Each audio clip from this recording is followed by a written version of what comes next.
All right, everybody. Today we are going to talk about the world as it exists, or we're going to begin talking about the world as it exists around 1500 and outside of the West. So take a look right there and you can see the topics that we're going to be addressing. Today we're going to talk about the Ottoman Empire and the Mughal Empire. Those are two Muslim empires that existed in the world immediately and a little further bit to the east of Europe. And we're going to talk about how the Europeans related to them as well. All right, so let's take a look at the Ottoman Empire. The Ottoman Empire, as you can see here, begins on what we're going to call either the Anatolian Peninsula, Asia Minor, or what is modern-day Turkey. And if you look very carefully, you can see Istanbul at the mouth of the Black Sea. It controls access to the Black Sea. The Bosphorus Strait there is what it controls, and you can see that the Ottoman Empire contained that. Well, prior to the Ottoman Empire taking that over, it was the city of Constantinople in the Byzantine Empire, which was an empire slowly in decline in Eastern Europe at that time, eventually was defeated. But we'll get to that in just a second. But you can see the Ottoman Empire and its expansive land. So go ahead and describe its geographic location. The furthest extent of its land, most of its land was conquered using war, as most land is conquered. But we'll discuss how the Ottomans managed their nation in just a little bit. Okay, so anyway, the Ottoman Empire, as you can see, is just immediately to the east of Europe. The Ottoman Empire eventually took over what is the Balkan Peninsula, what's known as the Balkan Peninsula in Europe, and is modern-day Bulgaria, Romania, even Greece they took over. And that's one of the reasons, not the only reason, but one of the reasons that the culture is a little bit different than it is in the rest of Europe. Okay, well, the Ottoman Empire was began by a guy named Osman. Osman led a group of what are known as Ghazis, or warriors, and these warriors were on horseback. And so they started at the center of the Anatolian Peninsula and sort of worked their way out. And what they did was they gained land. Now, this had been a region that over years had sort of gone back and forth under control of different folks throughout history. But the Ottomans were able to solidify and really control it and make the region stable through their control. And we'll talk about that in a second. Well, the first great ruler of the Ottoman Empire was Mehmed II, or Muhammad II. Well, Muhammad II is great because he expanded the empire through strength and military gains. But his most important gain was the city of Constantinople. And we're going to talk about why that's important in just a second. So Constantinople was the capital of the Byzantine Empire. And Constantine the 11th, XI, was the ruler of Constantinople at that time in the Byzantine Empire. Well, he knew that Muhammad really wanted to take over Constantinople. And he said, no, we've got it. And so he just walled himself off in his city. Well, Muhammad led Ottoman forces. And what they did, how they did that, they attacked this walled city with huge fortifications with basilica. Basilica is this giant cannon that you see there. Basilica is a huge cannon. It was like a 25-inch cannonballs. The giant cannonballs that it launched out came apart in separate pieces. You can see how big it is right there. It was over 5 yards, almost 6 yards. That's almost 18 feet long. That's just the barrel. It was this massive, it had a 30-inch, not 24, I'm sorry, it had a 30-inch cannonball that shot out of it. So you can imagine the destruction that this thing did. Well, Muhammad and the use of this giant cannonball and cannon were able to take over the city of Constantinople in 1543. Well, as soon as the Muslims, by the way, the Ottomans were a Muslim empire, Constantine was a Christian, and the Byzantine Empire were Eastern Orthodox Christians, and as soon as they took it over, they changed the name to Istanbul. So if you've ever heard the song, Istanbul's Constantinople, now it's Istanbul to not Constantinople. Anyway, that is basically what this is about, is that the name of Constantinople changed to Istanbul in 1453, and it has been that way ever since. Now, here's why that's important to Europeans. Well, prior to this, Europeans had traded with China, they had traded with India, but they had done so through the Ottoman Empire. Now, the Ottoman Empire were not hostile truly to the Europeans, but they did tax goods that went through their lands. Constantine and the Byzantines were a little bit more friendly. Their taxes were a little bit lower. Well, when Constantinople was captured and the name was changed to Istanbul, The Europeans then sought a new way to go around and to trade with the Indians on their own. trade with the Indian subcontinent and Chinese all on their own. And so that is what led to the age of exploration. Is the Europeans were simply looking for an easier way to get the stuff that they wanted and a cheaper way to get the stuff that they wanted from Asia. Well, the greatest ruler of all the Ottomans was a guy named Suleiman the Lawgiver, or Suleiman the Magnificent.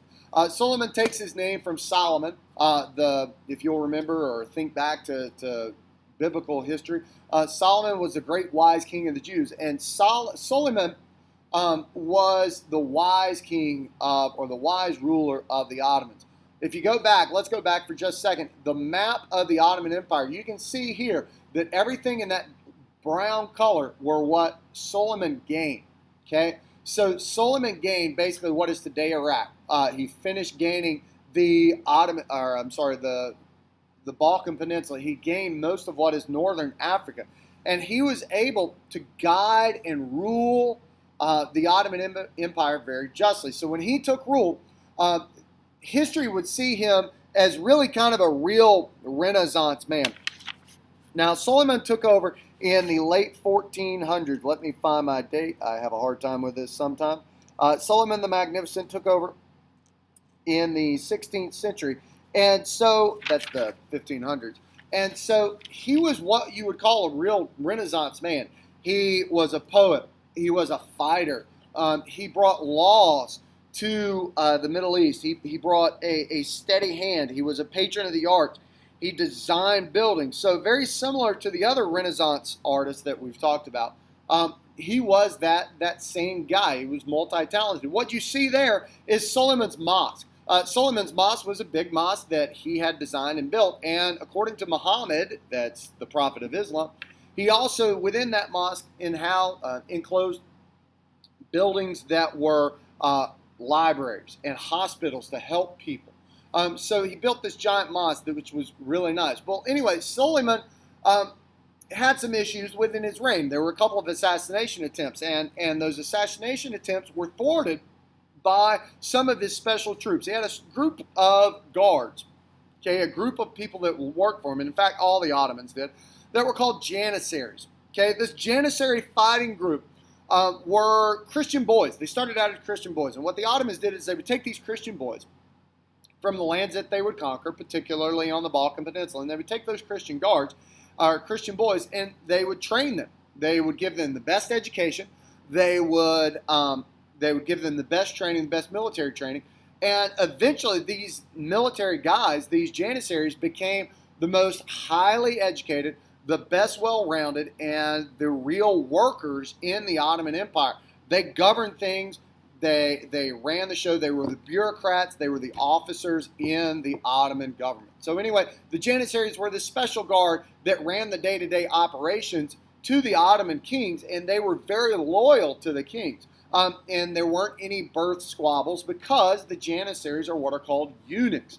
Eunuchs are males that no longer have the ability to have children. And so they became very loyal to the guard. They became very loyal to the Ottomans, and they were able to gain individually lots of wealth and prestige through that. We'll talk more about the role of eunuchs in history as these videos go on. Okay. Well, what the Europeans wanted, particularly from the Ottomans, were they got coffee and ceramics from the Ottoman Empire, trading with them, and that's the Europeans really didn't want to trade with them, but they did just a little bit, and the Europeans were very mistrustful of this Muslim nation right next to them. They were really worried, logically, that the Ottomans were going to invade and take over their land, but they never did. So we move on now from the Middle East, and we're going to go now to India. And India is what we'll call the Mughal Empire. The Mughal family develops and establishes an empire in India, and this empire is pretty large. As you can see here, it begins in what is modern-day Afghanistan, and then expands to Pakistan, and then expands further into India, mostly in northern India, but eventually it does get down to southern India as well, just a little bit. Okay, so the Mughal Empire is also a Muslim nation, a Muslim power. The Indian subcontinent is really important. The Indian subcontinent was made up of 150 million people, and it comprised of about 25% of the world's total wealth at the time. In 1500, it made up about 1/4 of the world's wealth. Whereas today, the American economy makes up less than 22% of the world's economy. This is really important because they have a lot of wealth there. Their wealth came primarily in textiles, silks, spices, and gems. And India was the only place with an actual functioning diamond mine. They had all this stuff, and the Europeans wanted all this stuff. So when the Ottomans took over Constantinople, it was a really big deal because Europeans wanted to trade. They wanted access to this stuff. Well, Europeans, in order to do that, they eventually, not yet, but we'll talk about later, but they established what are called trading outposts along the coast. We've looked at this just a little bit. We'll see it tomorrow in class where they did this, but they established cities. They didn't colonize India. That would come much later. But they did set up cities where they were allowed to trade and control those cities. Well, the Mughal Empire, rather, was began by a guy named Babur. Babur was from Afghanistan originally, and Babur realized that he wouldn't be able to take over Afghanistan. Afghanistan has a lot of tricky geography, and it's really hard and difficult to conquer. Well, Babur trained these elephants to be basically warriors, and he had this army of 1,000 elephants, and he had longbows and these really special bows that really enabled his military to really conquer things very easily. So Babur began the Mughal Empire, and Babur began the Mughal Empire in the 1400s, or in the 1400s. Well, Babur died in 1530, and taking over for him was a guy named Akbar. Akbar is known as Akbar the Great. Akbar, like Suleiman, was a Renaissance guy. He was a poet. He designed these cities and laid out these really nice cities. If you'll think back to your geography class, the Indian subcontinent is a really hot place. Well, they established this city with running water, and that was very comfortable because they they created a man-made lake. They had the water moving, flowing, and so it actually created some sort of air conditioning. But that city kind of fell apart. But Akbar, in order to keep money flowing in, went to war a lot, and it gave them a lot of wealth, and it also expanded the land of the Mughals, the empire of the Mughals. As you can see there, that middle color brown is what Akbar was able to gain, and so they got a lot of wealth and expanded land because of Akbar the Great. Next in line is Akbar was good, but there was a guy named Shah Jahan that really spent a lot of money, and the word Shah means ruler. Jahan means prince, and so his name apparently literally means ruler of the world. And so Shah Jahan wanted to prove that he had a lot of wealth and experience, or not experience, but that he was very powerful. And he created a couple of things. One was called the Peacock Throne. You see a picture of the Peacock Throne right there. The Peacock Throne was made up of over 2,500 pounds of gold, 500 pounds of emeralds and rubies, and a 186 carat diamond. So this throne that he sat on was like this symbol of opulence and wealth. I mean, this guy sat on him, and it was really nice. Okay, really expensive. It would cost over $1 billion if it were built today. Let me see if I can find the cost here. Oh, I missed it. Yeah, $1.1 billion. Can you imagine having something that would cost that much? Oh, nope, that's something else. But anyway, we'll come to that in a second. So what he did spend $1.1 billion on was the Taj Mahal. The Taj Mahal, those of you guys that took geography here at Sustraff, remember that the Taj Mahal was built as a mausoleum or a morgue or a burial ground for Shah Jahan's most beloved wife.